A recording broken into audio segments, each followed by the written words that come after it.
You're with Julian and a review of The Kingsman, which is the third in the Kingsman franchise by a British director that I'm up and down with, Matthew Vaughn. So, I mean, I have a big problem with that whole lock stock world which he comes from, and so does the Baby Driver guy, who did my second favourite film of last Night in Soho. That was why wasn't that in the BAFTAs as a British film? That was amazing. Leia Kate was Daniel Craig starring Leia Kate was all right. Kick-Ass, the first one, was good, and also X-Men First Class was excellent. So he had a good run. And the first Kingsman film, which was like this secret society of British super intelligence agents that are just, they've got super duper technology that doesn't really exist and almost supernatural superhero powers. The first Kingsman was a real breath of fresh air because it was fairly loose and free with its comedy, quite obscene at times.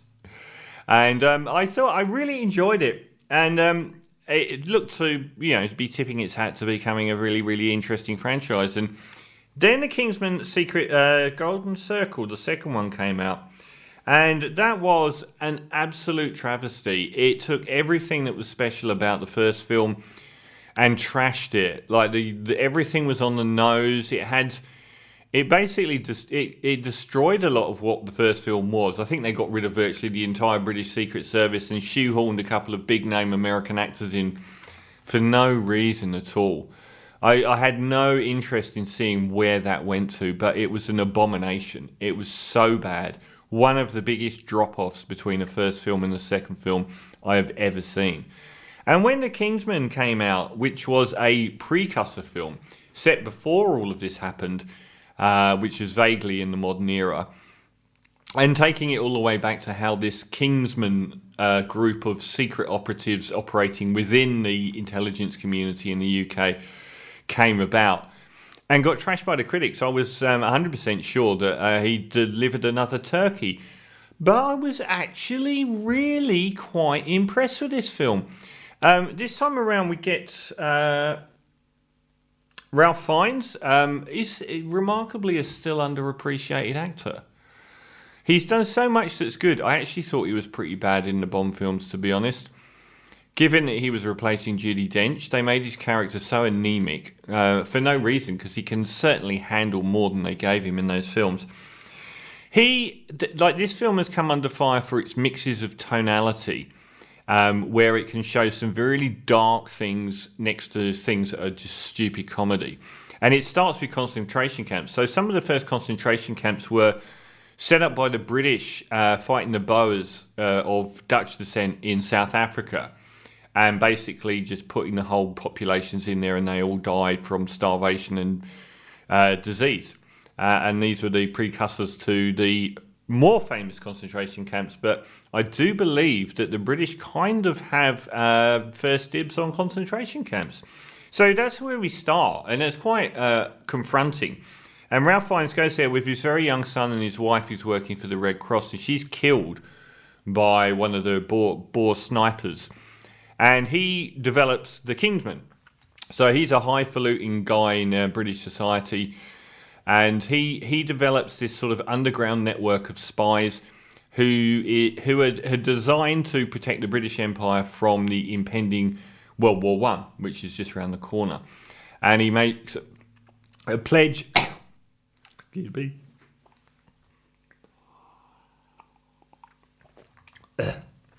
He makes a pledge to not let his son ever become involved in the war, who is Harris Dixon. So Ralph Fiennes is Orlando Oxford, and Harris Dixon's Conrad Oxford, his son. So his son always wants to go into the military just as the build-up to the First World War happens, and when it is impossible for people of stature in the UK not to be in the military. One of the biggest lies about World War One is the rich sent the poor to die. That has one of the highest percentages of the richest children dying of any war.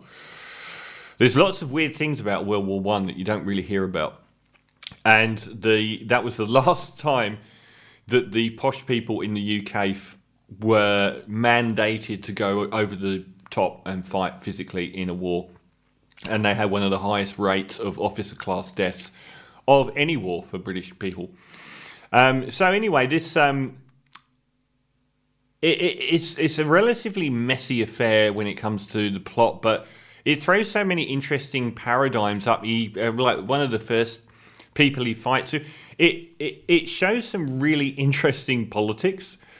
Like it shows the First World War as basically being three cousins that were all related, one British, one German, one Russian, having a spat and deciding to take the world into war. It isn't that far from what happened. It shows these people as being moronic to the extreme.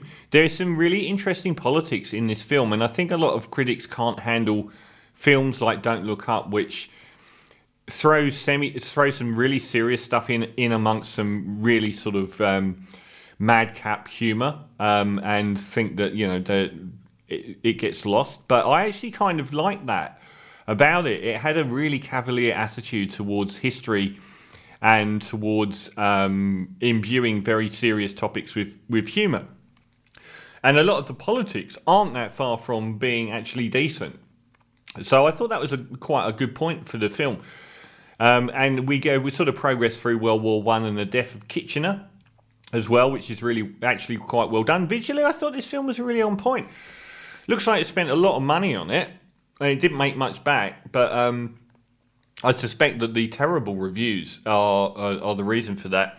Gemma Arterton is a little bit okay. She's the pretend maid of the household, but is really a super spy as well. As is Jimon Hoonsoo, as I've seen in many films. He's the butler, but he's also a member of the spy network. And of course, Ralph Fiennes' son actually enlists in the army by pretending to be a commoner and ends up on the front. I thought the story had plenty of guts. It petered out, like it introduces a nemesis that gradually bubbles up towards the end of the film, which was probably its weakest point. I actually like them going through these moments in history, these really big moments in history, and like they meet Rasputin and have a big fight with him, and it's kind of revealed that there's, in opposition to the Kingsman, this British spy network, there's this other group who are the Spectre. They're Spectre. Lots of this film is cut out of other films and other scenarios, such as, there's the evil villain who has his own spy network and so on, which isn't original. But I thought overall, presenting all of this sort of heavyweight, really dark period of history in an often madcap and action-filled way, the action I thought was decent. No one else really stood out that much. And I thought the Spectre, Charles Dance as well, he's in it. He's such a brilliant actor and he just never gets the kudos that he deserves. He's brilliant in everything I've seen him in, particularly as he's got older. Even going back to Aliens 3, he was magnificent in that. No one else really stands out, and some of it is quite silly.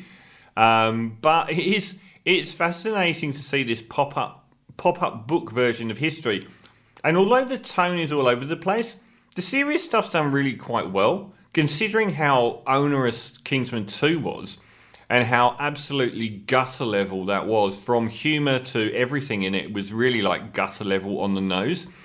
This has got so much more class. I didn't expect it to have the tone it's got and to be quite so lush visually as well. It's really quite beautiful and well shot.